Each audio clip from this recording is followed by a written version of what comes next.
Welcome back to the Armchair Generals. where we talk 40K's news, tactics, and lore. And so much more. We hope you enjoy the video. Record on this pooter. All right, we are now recording. News first, and that should be pretty quick. Yeah. So going in 3, 2, 1. Welcome back to the Armchair Generals. Thank you for joining us today. As always, I am Crash, and with me are Nova Star. Hello, everybody.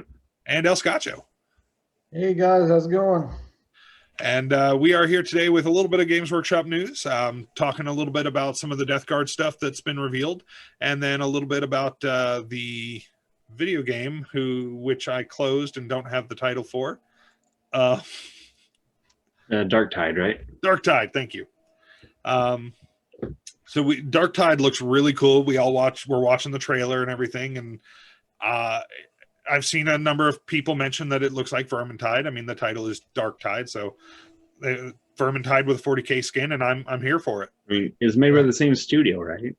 Yeah. Yep. They got a winning formula. They just slapped a different coat of paint on it, and boom. I see zero problems with this. Vermintide's really fun to play, even though I hate rats. And I'm totally up for smashing some chaos 40K style. Yeah, that was kind of interesting in that trailer because from the original sneak peek we got, I know myself and a lot of people I saw online assumed it was going to be fighting a Nurgle infestation in the hive. And from the new gameplay trailer, it more looks like general chaos and mutants and stuff, though there is some poxwalkers in there. So it seems like it's going to be more general chaos with like sprinklings of the other 4 gods. And they moved like World War Z zombies. I always assumed poxwalkers were going to be shambling like Walking Dead zombies, and that is not the case.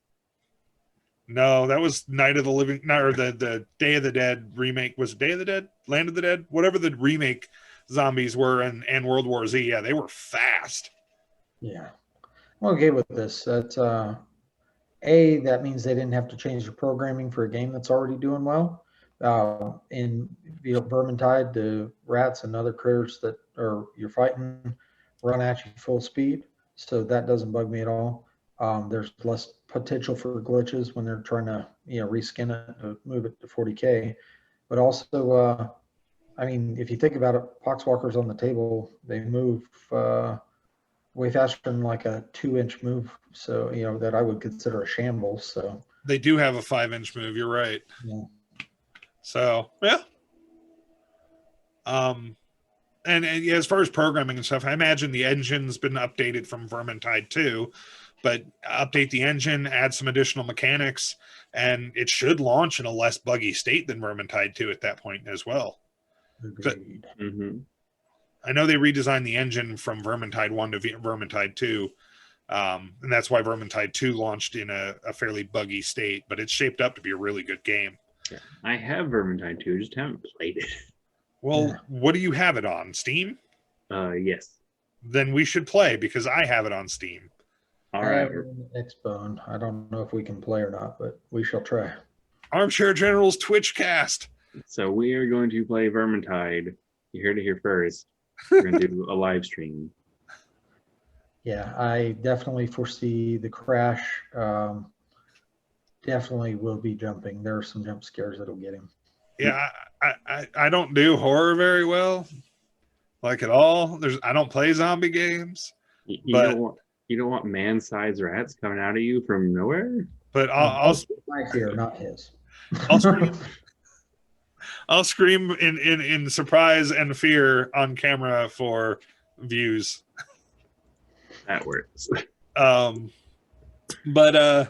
We did get some interesting Deathguard reveals. Their new special rules and things of that nature. Not like a ton of details on individual data sheets, but we've got knowledge now on their reworked disgusting resilience and some other advantages they've got. Yeah, they actually got quite a good plethora of things. I'm happy that GW still went ahead and is showing this stuff off, even though they had to delay the codex release due to shipping and logistics. Build the hype. But yeah, they're still wetting our whistle, getting us chomping at the bit. And the rules that they put out, I mean, pun fully intended, are pretty disgusting.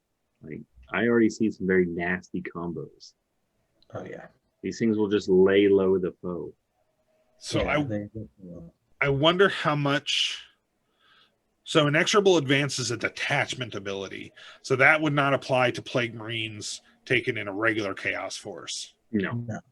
But the new Inexorable Advance rules are pretty awesome. Count as remaining stationary, unless you fall back or advance in your turn, which that mixes really well with Space Marine double tapping with their rapid fire weapons these days, because you count as remaining stationary, and for the purposes of the double tap rapid fire, you have to remain stationary for malicious volleys, which is just the renamed double tap. That bolter discipline. Yeah, the renamed bolter discipline. So Deathguard are going to be double tapping always, as long as they didn't fall back or advance. That really reminds me of the 3rd edition Index of Astartes, and how they kind of built up the lore in there, and the extra rules they gave them. That they really favored you taking lots of infantry and less vehicles. No, that was always their shtick, is just waves and waves of infantry that just wouldn't die. So pushing them into the meat grinder of war. Discussing the Resilient did change entirely. It's now, and it's not a feel no pain anymore. It is now reduces damage by 1 for any attacks allocated to them, which is entirely different, but it will help a lot against, like autocannons, heavy bolters, things like that are going to be primed for taking down your now 2 wound Plague Marines. Your 3 and 4 wound Terminators? Yeah. Oh, it's gonna be so good. Yeah, I still think Deathguard Terminators are going to be so hard to move off an objective, ignoring one of the damage of the heavier caliber weapons thrown at them, their existing 2+ save, 5+ invulnerable, toughness 5. Deathguard Terminators are going to be so hard to move off of objectives. I mean, even just regular Plague Marines are going to be tough. And even when you're going to assault them, they added a whole new rule. Now they have a contagion ability. And how they have it shown is that it says the one they're showing off is Nurgle's Gift, and then contagion in parentheses. So my theory is, depending, because they don't call them cults. I think they call them hosts. They had 7 hosts in their Psychic Awakening book, or Brotherhoods or whatever. They gave them abilities. I think each one's going to have a different contagion. That would be and cool. You choose that for your army. Interesting. Because if you look at Mortarion too, it just says his also every battle round, your contagion ability, the bubble just gets bigger. So the gases that they're emitting through different means is becoming more noxious. And with Mortarion sheet, it just says your contingent. It doesn't say Nurgle's Gift on his sheet. So I think there's going to be multiple contagions that you can choose from. Good point. That'd be cool, a way to kind of customize your Deathguard force a little more. Mm-hmm. And I think for me, I'm really liking the greater differentiation between the forces, because I mean, when we started playing back in 3rd edition, your Space Marine chapters, your Dark Angels, your Space Wolves, they were significantly different from each other. Even the Eldar Craft Worlds were significantly different. BL Tan played entirely different from Eandon, which played entirely different from Alitok. And and same on to other armies. When you had the force differentiations, the special rules, the armies played significantly different. These days, yes, they do play different, but it's really just, if you're playing Eandon, you're probably going to take Wraith constructs. But the actual army rules don't make huge differences on the field typically. No. But Deathguard definitely will be. So if they get entirely different contagion abilities plus whatever their host abilities are, that would be really, really cool. Agreed. That'll be really interesting to see. Plus, I'm vaguely interested in this army, kind of looking at a replacement for another army that I was thinking was going to start and hasn't worked out so far. So it'll be interesting to see the extra paint schemes we get with these new hosts too, because they're not all going to be this gross green that we're seeing. No, I mean you can check out some of the paint schemes. They're in the codex now because I want to say they've done a paint scheme for all the hosts Oh, in the cool. codex. All right. And then with the Psychic Awakening book, it was War of the Spider. They actually got rules. Oh, right on. Okay. The different Well, Scotcho's going to play the nasties. Potentially. I In don't my know. opinion, the coolest one is the one that still looks like their Legion colors. Yeah, okay, cool. Now, the toss up right now for thoughts on secondary faction other than Loyalist Marines is a toss up between a few, but Dark LR, or sorry, Drukhari, and Dark Eldar. The Plague Marines are in the mix as potential, just because it's so different from my normal play style. So Drukhari would be, actually both would be pretty different from your normal play style. Drukhari very light, fast, and fragile, and the Deathguard, I mean, the Deathguard do make capable assault troops, but they are probably going to shine the best at skirmish range. Oh, yeah. and just to build on when you're saying those Death Guard Terminators, now they can only ever lose one person to morale. Oh yeah. Yep. And they're not running away. No, never. I mean, they are not. That was, which one was that? That was the That was the remorseless. Roll that they get.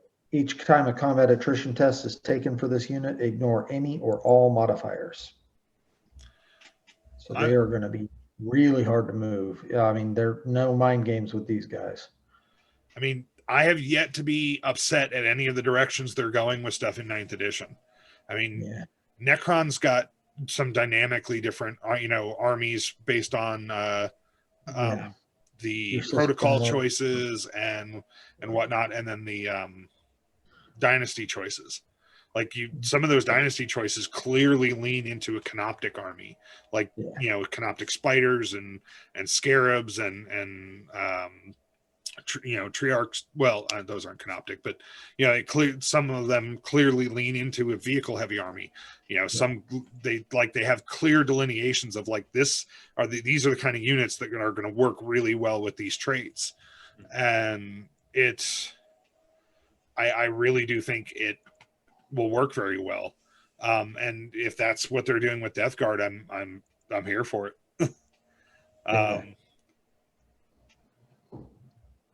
But I mean, Drukhari, I'm very curious to see what they do for Dark Eldar.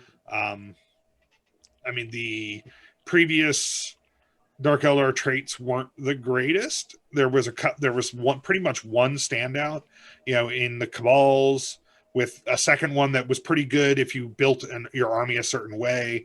Same thing with the Witch Cults. There was one standout with a second one that was pretty good if you built a certain way, and same thing with the Homunculus. Like each one had one standout and one that was pretty good secondary, depending on the build of your army. But the rest of the traits were kind of useless. They were good if you were building a pure flavor army, but they weren't competitive choices. And I mean, even if you play for fluff and flavor, you still don't want to lose all the time. Yeah, right. It is. So I mean that is, sure, I might build a fluff army that's more thematic and everything, but I still don't want to get stomped just because I did that. Yeah. So making sure the traits are are at least good to take and not a detriment to your army. Deathguard, I mean, I won't play them because they're disgusting. I just can't do it. But the rules are pretty cool. Actually, I have the same issue with the Deathguard models that you do, and that they gross me out, especially when painted correctly. They look gnarly. But I've got an idea as far as a paint scheme. You go with like Mark IV Marines or one of the other older armor styles, and paint them up as freshly converted Nurgle. So they're not got all the nasty hanging down entrails and buboes and all that stuff, but their armor is like white with another color. I can't decide on the other You can do color. like And heavy washes to get filth and nastiness. no. Every armor joint is leaking black, oily nastiness, You're gonna streaking want down pristine white armor. the that multi-black, Yeah, probably. the Mr. Weathering, Mr. Hobby, Mr. Weathering multi-black. Yeah. Um, You get the vibe I'm going for. I think. I don't know what the other color will be, but definitely white, because you want to show that streaky black nastiness oozing from the armor joints. But other than that, doesn't really look all gnarlified yet. Maybe like maybe do like a head swap for like a commander or something like that, where they're starting to get grosser than the rest of their troops. But Still gross to think about though, because they'll be all Mm. sloshy inside their armor. exactly, it's nasty feeling.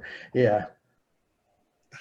There was a color scheme. It wasn't on Deathguard, but it was on Nurgle Demons, and someone Yeah. painted them to actually look like candy. So So all the Nurglings look like gumdrops. It was really good. That's pretty funny. I did see one that was really cool, kind of an older Warhammer army. Somebody did clean skaven, meaning like the clothes looked washed and well repaired, and they didn't look all dirty and mangy. Well, that's weird. I know. He went through and scraped off all the little sore spots and stuff and made sure that it looked like they had full fur and everything like that. It was the weirdest looking army, but it was so cool because you don't see anything like that. I love seeing the inventiveness of people, because I've seen color schemes that just, I see a color scheme and I'm like, because it's like a color scheme can entirely transform a model or an army. Oh, yeah. Just painting them differently. You can paint them to look bright and cheery and like heroes and defenders of the realm, and then or you can paint them to look dark and menacing. I mean, look at the Van Sar models for Necromunda. They're painted up like the Dark Eldar, so they look dark and menacing and whatnot. And that color scheme lends itself to that. It is so cool to see what some people do with their color schemes, or even their modeling choices, like fixing clothes. I mean, a little bit of green stuff or a little bit of modeling putty would fills in, like tears in cloth and stuff on Skaven, so that their clothes aren't raggedy. It really wouldn't take that much work to do it. Nah.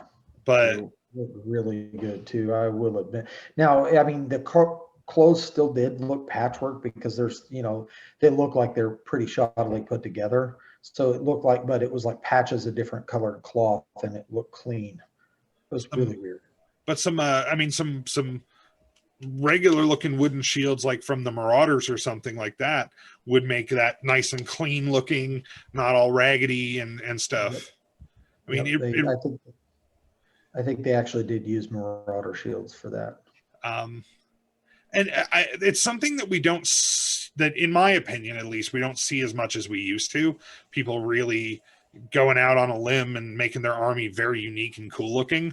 And I don't know if that's more a result of the player base in our area where we live, or if it's, or if it's become more widespread, but I don't see a whole lot of inventive armies these days. I mean, when we started playing, there was like Hello Kitty armies, and then there was the Bubblegum Marines. They were painted very well, but they looked terrible. I mean, kind of like Nurgle, the Deathguard look. I mean, obviously the models are excellent quality, but they're disgusting. Well, the paint quality on the Hello Kitty Marines and the Bubblegum Marines was fantastic, but they looked awful. They were just these pink and white and. Well, you're not wrong. You're right. I mean, that's why me personally, I've been trying to always kind of find this core theme for my armies. And I since I started doing that, I haven't like made or gotten one painted that doesn't have a very strong theme to it. Yeah. Just so it stands out. Well, like your Slanesh Demon Army is Big Trouble in Little China, and it looks fantastic. And there's way more reds. Like you almost never see red in Slanesh armies. It's almost all reserved for corn. And one of the primary colors in my army is red, but it doesn't look corn-like at all. No. And honestly, your color scheme completely transforms that army. Yeah. Oh yeah, it does. It does not look. I mean, it is a Slanesh army, and it looks like a Slanesh army, but it also really doesn't. It really has a very different vibe and feel to it from a normal Slanesh army. Oh, you just wait till Sigval gets added to it.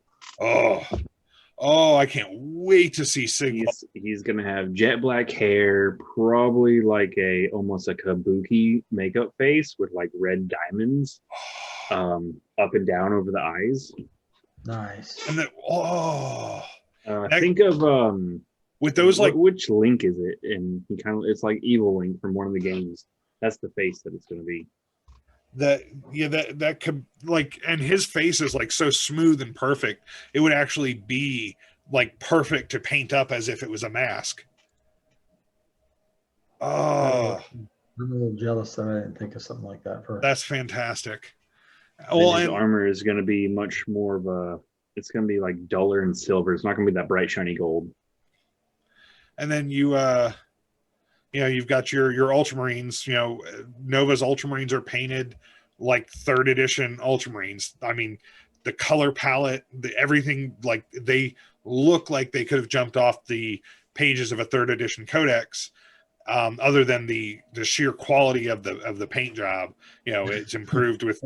Yeah. Primaris, the fact that they're so the Marines are all they're in that 3rd edition style, and then they're actually super weathered because I have them look like they're trying to battle through like a Middle Eastern or African desert city streets.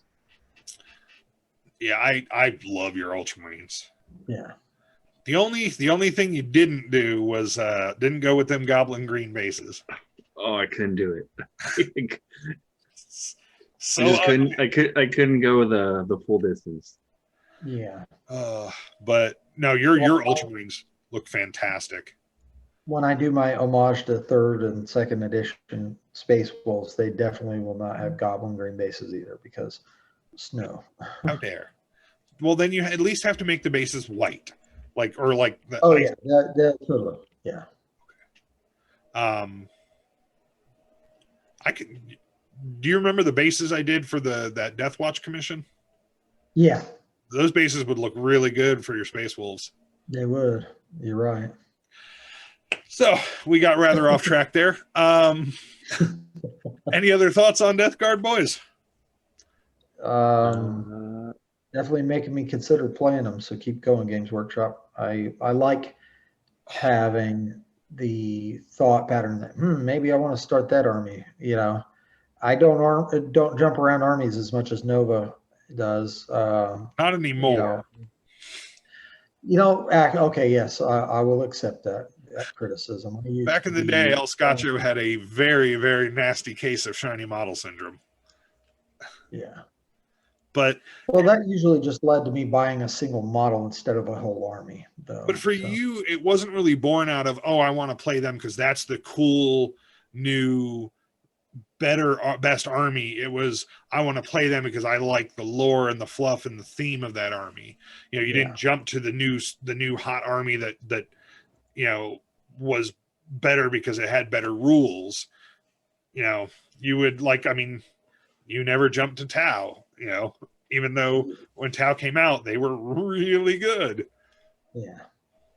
Now they're just flimsy models. My brother played Tau though. So, I did get to play with, building them and painting them, but the lore never really grabbed me. They're not exciting.